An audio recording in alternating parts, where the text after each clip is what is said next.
All right, back with a quick update.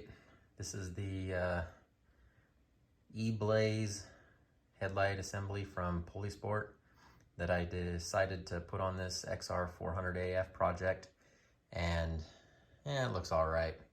It's okay. We'll see how bright it is when I finally get it wired in, but I ran across a couple little issues with it. One, let's back up here a little bit. So the brake line right up here on the top is too close to my key. There we go, that's better. And so when it flexes, it tries to snag on there, and it has a spot for the cable to come up through here. So I decided I needed to get a different brake line for the front. So I am currently waiting on a new set of brake lines coming from Cormoto. If you guys need brake lines, reach out to them. I'm not affiliated with them, but I do like their product. So anyway, working on this thing is gonna take a little bit of a delay because, like I said, we're waiting for a brake line to show up. And also I've been fiddling with the jetting on this thing, and I've got it to run pretty good, but this carburetor is a pain to get out. I know it's kind of hard to tell from this angle.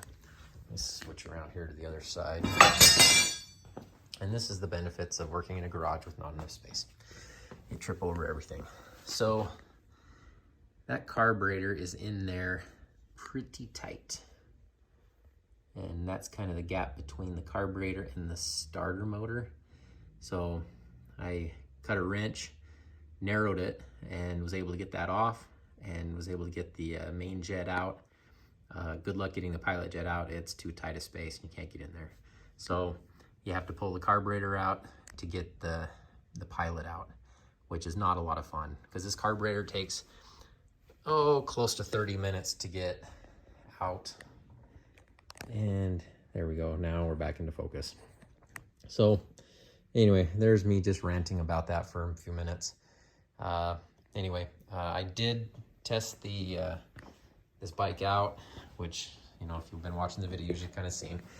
And I went ahead and changed the rear sprocket back up to a 45 from a 52, or I guess you could say down to a 45. So we'll see how that handles once I finally get the brake line and stuff put on here, once it shows up, that is. So anyway, there's not much, just waiting.